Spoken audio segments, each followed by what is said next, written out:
ẹrúsìn Ọlọ́run ó dọ̀wọ́ ẹni kọ̀ọ̀kan wa ẹ jẹ́ á páyà Ọlọ́run ẹ jẹ́ á bẹ̀rù Ọlọ́run ká máa pè ó pé ọya ìjọ kan bọ́dá ń lọ bá Ọlọ́run ká máa di ẹrù lójoojúmọ́ ìrìn àjò láwà yìí ìjọ kan bẹ láàdá gbogbo ẹlẹ́ afẹ́ gbápá kò ní ṣe gbé afẹ́ gbé ẹsẹ̀ kò ní ṣe gbé a nílé dìde wọ́n á pè wá nílé dáhùn a wá di àbẹ̀gbé ẹbá ni gbé bàbá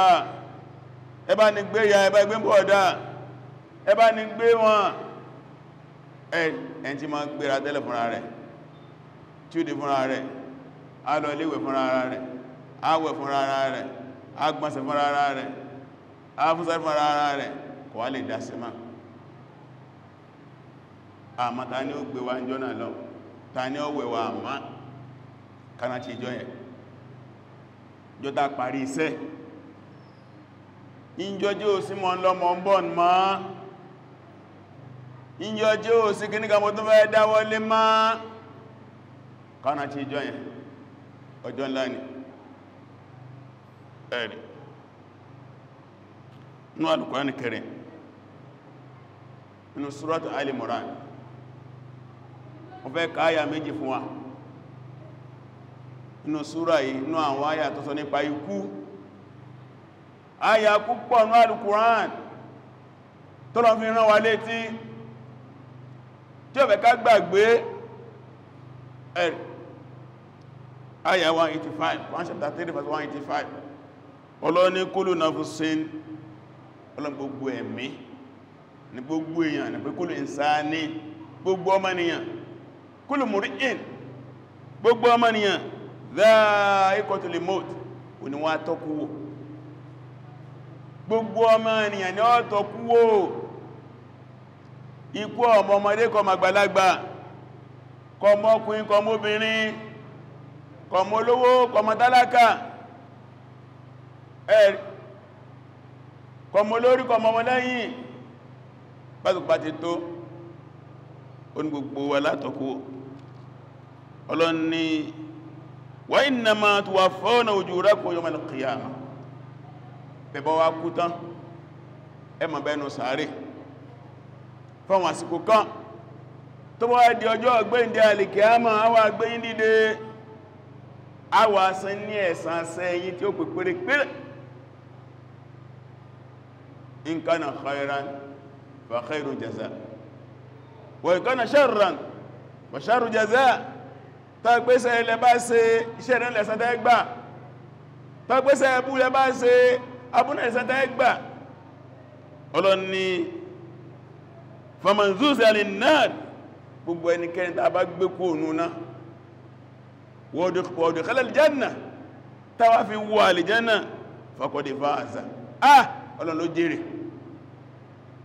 gbogbo ẹni tó bá gbọ́dọ̀ àlìkíyàmọ̀ ọ̀rọ̀ rẹ̀ ọjá síná àlìjánà ọ̀rọ̀ rẹ̀ já sí ọlọ́run ló jèrè wa mal hayatud dunya ọlọ́ni sẹ̀mílẹ̀ ayé yọ jẹ́ sí nǹkankan ìrẹ́ mùsùlùmí ìrẹ́ ọmọ ẹ̀dẹ́ èèyàn tó wá takútayé lọ́rùn ọlọ́ni illa mata'ul ghurur ìgbádùn ti tàn ní jẹ ni ìgbádùn tó nígbà ní àlìkíyàmà nǹkan ẹ̀jẹ́ ká dùn àlìkíyàmà ní ẹjẹ́ àdùn jẹ́ ká lé lálẹ́kọ́ akátá ká máa sì sí àlìkíyàmà bígbàtà kú lọ́la ẹ̀rì ó sì pàtàkì gan eléyìí sí olóró ní ká máa ṣe eléyìí sí olóró ní ká máa ṣe Ọlọ́run tó wá jẹ́ àmọ̀ pé kú òun ló ní kú òní ń pààyàn ń bẹnu ọkọ̀ rẹ̀ alimumid ọba tí máa pààyàn alimuyi ọba tí máa jẹ́ kéèyàn sẹ̀mí orúkọ ẹ̀nù ọkọ̀ méjèèjì nù alimuyi ìmá sẹ̀mí oúnjẹ sẹ̀mí kò sẹ̀yìn Ọlọ́run alimumid kí n tí ń sẹ̀mí kú kò sẹ̀yìn Ọlọ́run Ọlọ́run sọ wá ń bí inú ayà yìí lọ́pàá alápájá kíní kan ní ẹ̀rì Ọlọ́run ni wà máa kẹ́ nafsin an tamuta Ọlọ́run ní ẹ̀mí ò lè kú fúnra ara rẹ̀ pé mo fẹ́ kú kó sì kú yẹ kú illa bi idhnillah àbí kó ń lọ yọ̀ǹda sí mo fẹ́ para mi ọmọnìyàn ọlọ́ni kò lè para rẹ̀ àbí kó ń lọ́wọ́ sí ẹ̀rì kìtàbà muajjala Ọlọ́run torí pé ikú ń dáa ti kọ ní tó lásìkò èyàn ò lè kú sáájú jọ́tọ́rọ ń kọ sílẹ̀ kò lè lẹ́sẹ̀jú kan kò lè lẹ́sẹ̀jú kan kò lè lẹ́sẹ̀jú kan kò lè lẹ́sẹ̀jú kan kálọ̀ mayẹ̀ ẹni tí a bá ní ó kú lọ́jọ́ Monday láago kan kò lè kú lọ́jọ́ Sunday kò lè kú lọ́jọ́ Tuesday kò lè kú Monday láago 2 yóò ti kú láago kan Ọlọ́run ló lè tó yẹ torí díẹ̀ nǹkan tí yẹn dáàmú lé lórí inú ẹni kú mọ́ dàmú ààrẹ mọ́ bẹ̀rù mọ́ ṣe rere ni kò fi kọ́kọ́rọ́ ọkú sọ́dọ̀ ẹni kọ̀dọ̀ ẹ̀ lọ́wà olóòsì ni màlẹ́kà ti máa ń pààyàn tí ó bá ti yọ̀ǹda fún èèyàn lè kú ọmọdékà pẹ́sẹ́ agbẹ̀mẹ́ ti yà níjọba lọ́yá kò sẹ́tẹ̀ dáa lè dá ká máa dín nǹkan mára ká máa lá nǹkan ká máa dé nǹkan mọ́ fìlà ká máa wọ má sọ ká so mánú ilé ká so mara mátò níjọ náà bá ní kú dé mélòó ọkọ̀ ní lázẹ́ǹt tẹ́ẹ̀sì rí bí ṣáàní ẹ̀ níwájú dẹ́rẹ́bà tí a so nǹkan mọ́ kọ́mọ̀ lázẹ́ǹt ló sì lázẹ́ǹt gbogbo jẹ́ mẹ́rin sí kú tí mọ́ dẹ́rẹ́bà tọ́lọ sí mọ́kù ikú yẹn sàátì àlóní káwà máa mọ́ra ẹ̀rí ọ̀kanà bàbá wa dédé sí ìjẹjọ àwọn àwà láyé gbà tó dọjọ́ Monday tọ́lọ ní gbogbo àárọ̀ wọ́n sì bá òyìn sọ̀rọ̀ nígbàtí ó dọwọ́ rẹ̀ lẹ ọlọ́mọ sọ́dọ̀ ó náà ni àfáwà àgbà nílùú Ìwó Sheikh Abdurrashid Hadiyatullah ọlọ́mbà ní foríjì wọn ní ọjọ́ Tuesday lára sí wọ́n nílùú Ìwó àfáànlá ni wọ́n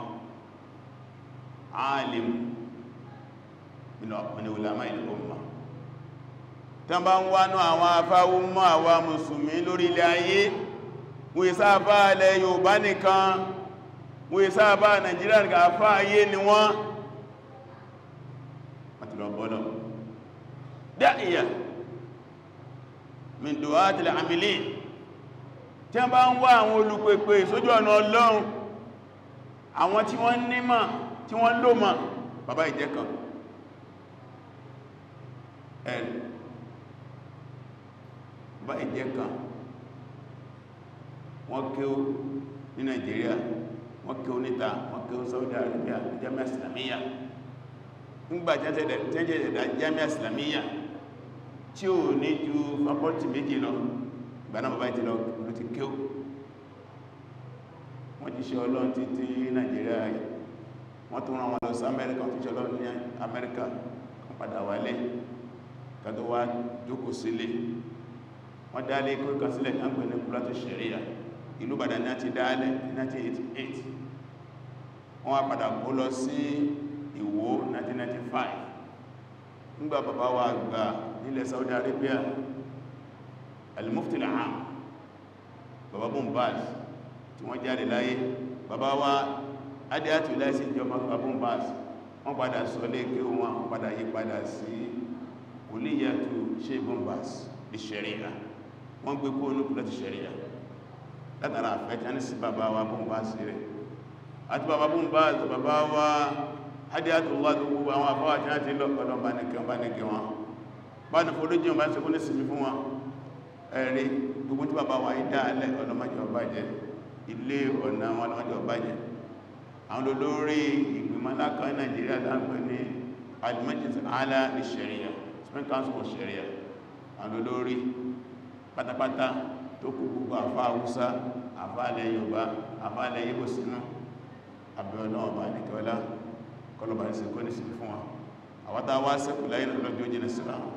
àwátá àjọ máa kí wọn ọlọ́ọ̀bà nìkọ́lá kọlọ̀lọ́bí wa àwọn tí wọ́n jẹ́ ọ̀rẹ́ wọn tí wọ́n jẹ́ alájọsí wọn tí wọ́n jẹ́ lẹ́gbẹ́ wọn ló bá lọ́rọ̀ ẹ̀mí àwọn náà gbogbo àwọn ọmọ wọn gbọ́ àwọn fámílì ọ̀pẹ́ lọ́rọ̀ ẹ̀mí wọn bẹ̀rẹ̀ kọ̀kan wá náà sẹ́rọ̀ ẹ̀mí wa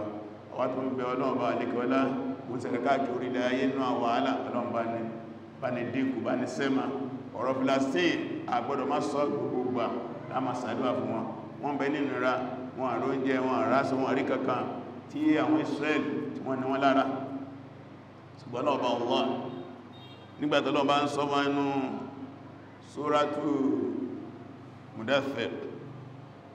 tọ́lọ́ bá ń sọ Ọlọ́run ní wa ma ya'lamu junuda rabbika illa hu Ọlọ́run ní wọn Ọlọ́run tó ń bá dé ọlọ́mọ ogun ẹnìkan ọmọ ogun ọmọ Ọlọ́run àfọ́nà ló mọ̀ ẹnà ẹ̀wò láti ọjọ́ àlàrúbá láti jẹta ẹwọ àrà tọ́lọ́ bá ń dá ní Israel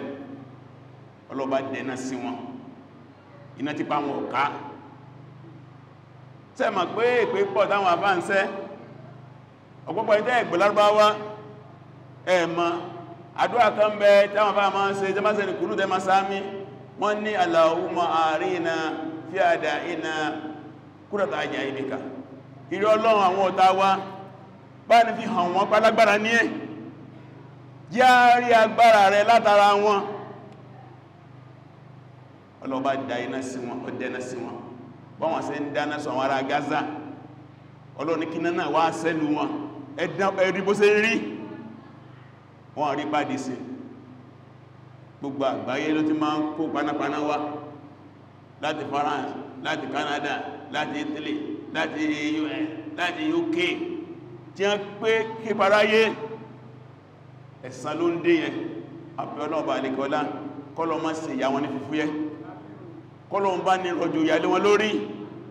kọ́lọ ń bá ní bá ti wọn jẹ́ pátápátá kí wọ́n kó nílùú onílùú kí wọ́n yé pa àwọn èèyàn nípa púpá lọ́nà àìtọ́ nígbàtí gbogbo ayé dákẹ́ ọlọ́nà dé Ọlọ́run adúpẹ́ o tó ní kájọ a máa gbà bá ní gbàjú bẹ́ẹ̀ lọ Rabbana atina fid dunya hasanatan